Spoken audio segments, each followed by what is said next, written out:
मैं एक नौकरानी थी, लेकिन मेरी शादी मेरे ही मालिक से हो गई। मैंने एक राज छुपाकर ये शादी बहुत चालाकी से की थी। जब मेरे पति को मेरी सच्चाई पता चली तो उसने मुझे मेरा नाम कोमल है। मैं अपने माता पिता के साथ एक छोटे से गांव में रहती थी और मेरा बचपन एक डरावने सपने जैसा था। मेरी किस्मत ने मेरे साथ एक ऐसा खेल खेला कि मैं अपनी जिंदगी में आगे बढ़ने के बाद भी अपने पति को नहीं बोल सकती थी। मैं अपने ही घर में पिंजरे की चिड़िया जैसे कैद में रहती थी। इसीलिए मेरी माँ ने मुझे सब लोगों से छुपाकर मेरी मौसी के घर भेज दिया। उसकी भी कोई संतान नहीं थी, इसीलिए मेरी मौसी और मौसा ने मुझे बहुत प्यार से रखा था। लेकिन वो लोग भी बहुत गरीब थे, इसीलिए मैं घर के खर्चे में हाथ बटाने के लिए काम करना चाहती थी। लेकिन कम पढ़े लिखे होने के कारण मुझे सिर्फ नौकरानियां वाली काम मिला था। मैं दिखने में बहुत खूबसूरत थी। मैं वहीं पास के ही एक दुकान के मालिक के पास नौकरानी का काम करती थी। मैं बहुत कम बोलती थी। मुझे लोगों से ज़्यादा मिलना पसंद नहीं लगता था। अपनी जॉब के लिए जाती और शाम को घर वापस आती थी। जब भी मुझे अपने अतीत की बातें याद आती थी तो मेरे पैरों तले ज़मीन निकल जाती थी। लेकिन मौसी की मोहब्बत ने मुझे अपने हंसने बोलने पर मजबूर कर दिया था। अब मैं अपनी ज़िंदगी में आगे बढ़ने लगी थी। मेरी दुकान का मालिक बहुत ज़्यादा हैंडसम था। वहाँ आसपास की सारी लड़कियाँ उसके आगे पीछे घूमती रहती थी, लेकिन वो किसी भी लड़कियों को नहीं देखता था। एक दिन काम करते करते मुझे चोट लग गई थी, तो उसने मेरा खूब ख्याल रखा। मैं उनको देखने लगी। मेरी नज़रें उनके ऊपर से हट ही नहीं रही थीं।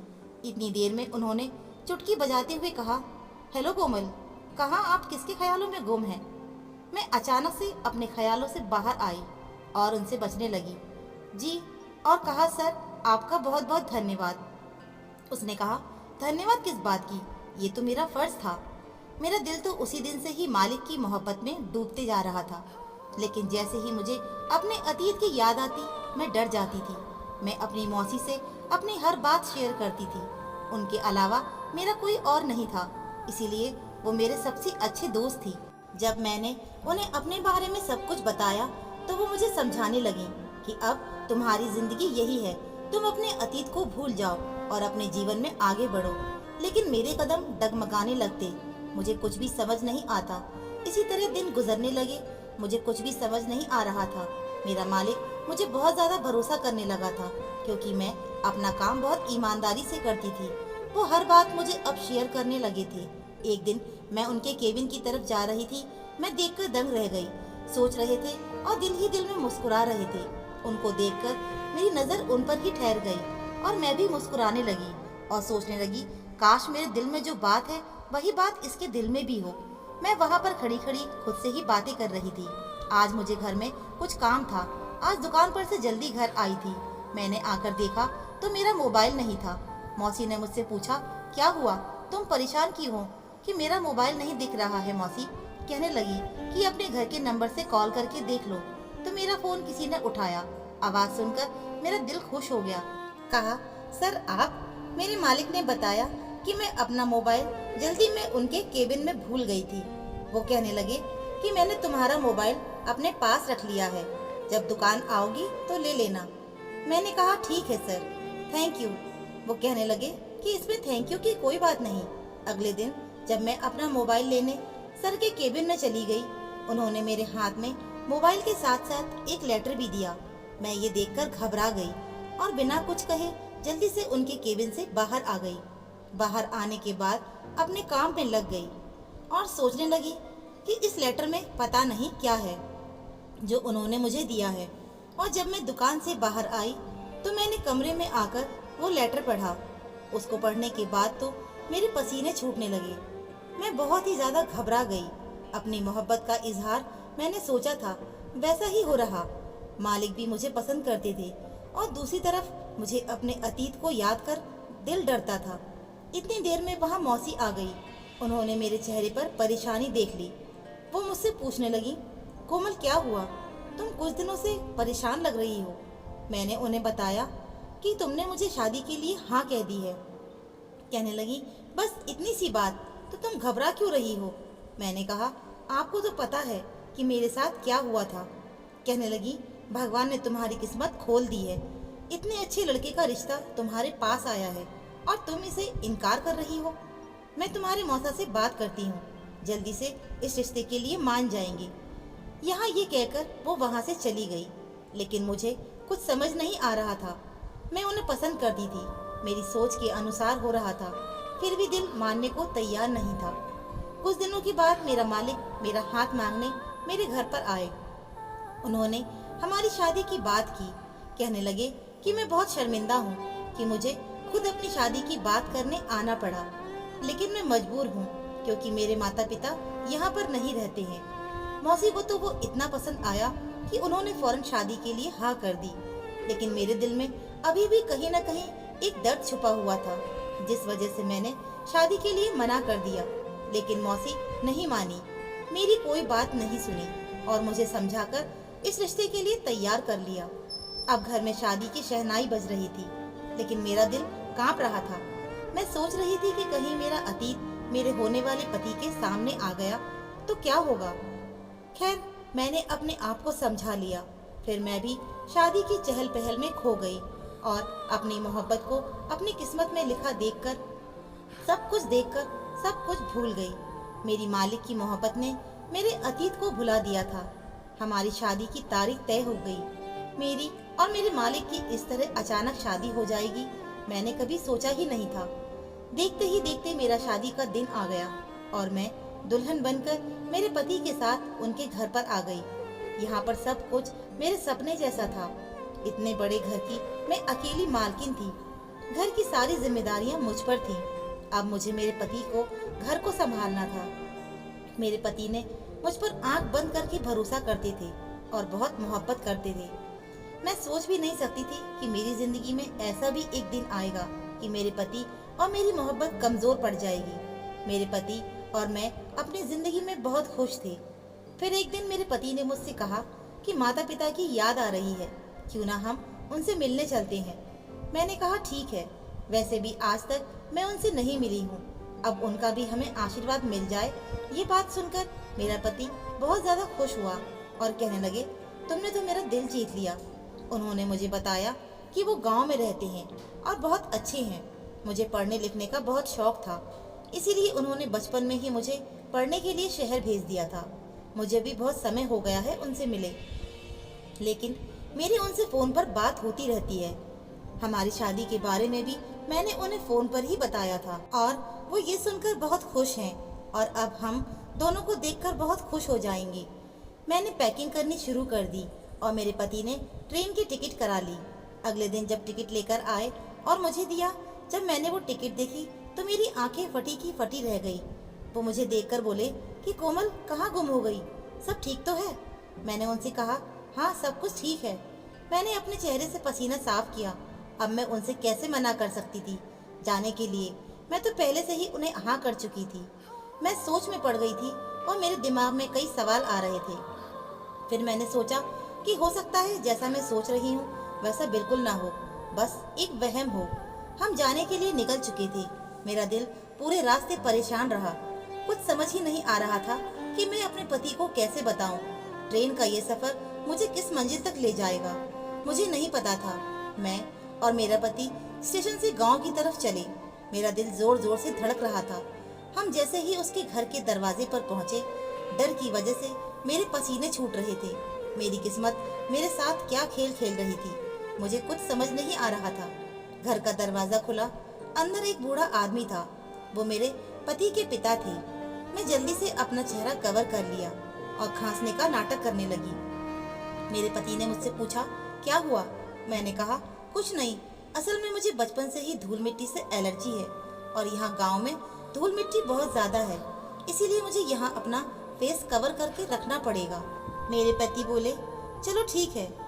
अपने पिता से मिलकर बहुत खुश थे। उन्होंने उसे गले लगाया। अंदर एक बूढ़ी औरत थी जो मेरे पति की माँ थी। उनको देखकर भी मैं दंग रह गई। मैंने अपना फेस कवर कर लिया। मेरे पति ने सबको मेरी एलर्जी के बारे में बता दिया। मेरे पति की बहन मुझे घूर घूर कर देख रही थी और मुझसे अजीब तरीके से कहने लगी, लगता है भाभी तो बहुत ज्यादा खूबसूरत है, इसी वजह से वो हमें अपना चेहरा दिखाना नहीं चाहती। इस बात पर सब लोग हंसने लगे। फिर कहने लगे कि मैं तो मजाक कर रही थी। फिर हम सब लोगों ने मिलकर एक साथ खाना खाया। खाने की टेबल पर सब लोग हंसी मजाक कर रहे थे। इतने में ही मेरे पति ने पूछा, मोहन कहाँ है? जब से मैं आया हूँ वो मुझे नजर नहीं आ रहा। ये सुनकर मुझे सदमा लगा और मेरे हाथ से खाने की प्लेट छूटकर गिर गई। मुझे देखते ही मेरी ननद बोली, लगता है भाभी अपने देवर का नाम सुनकर चौंक गई। उसकी माँ ने कहा कि मोहन कुछ काम से गांव से बाहर गया हुआ है, उसकी भी शादी हो गई है। खाना खाने के बाद मैं अपने कमरे में आ गई और अपने चेहरे से अपना मास्क हटा दिया। अपने आप को आईने में देखने लगी। मेरे दिमाग में बहुत सारे सवाल आ रहे थे। मेरे अंदर अजीब सी बेचैनी थी। मेरी किस्मत में आगे क्या लिखा था मैं उनको कुछ बात भी नहीं बता सकती थी, क्योंकि मैं पति को खोने से डरती थी। मैं सोच रही थी कि मेरा पति सब जानने के बाद कहीं मुझे छोड़ ना दे। मैं मोहन आज वापस आने वाला था। यही सोच सोचकर मेरा दिल घबरा रहा था। मैं अपने डरावने अतीत के बारे में ही सोच रही थी। मैं दिल ही दिल में उलझन में पड़ रही थी। लेकिन जब से मैं इस घर में आई थी, मुझे मेरी ननद का बर्ताव कुछ अजीब सा लग रहा था। वो हमेशा ही मुझे कुछ ना कुछ कहती रहती थी और फिर मजाक कर रही थी कहकर बहाना बना लेती। जब मोहन के आने का समय हुआ तो मैं बुखार का बहाना बनाकर अपने कमरे में कंबल ओढ़कर लेट गई। सब लोग बहुत खुश थे। मोहन और उनकी पत्नी घर आ रहे थे। वो सबसे मिले। मेरे पति ने उसे मेरे बारे में बताया। वो और उसकी पत्नी मेरे कमरे में आ गए, लेकिन मैं कंबल ओढ़कर लेटी रही और सोने का नाटक करने लगी। मेरे पति ने कहा कि इसकी तबीयत बहुत ज्यादा खराब है, कल ही मैं इसे डॉक्टर के पास लेकर जाऊंगा। मोहन ने कहा कि कोई बात नहीं, आप भाभी को आराम करने दें, हम भाभी से बाद में मिल लेंगे। जैसे तैसे मैं अपने चेहरे पर मास्क लगाकर यहाँ रह रही थी, लेकिन मोहन के सामने आने से मुझे डर लग रहा था। एक रोज मैं अपने कमरे में बैठी थी। मोहन ने मेरा दरवाजा खटखटाया। मुझसे कहने लगा, भाभी मैं अंदर आ जाऊं?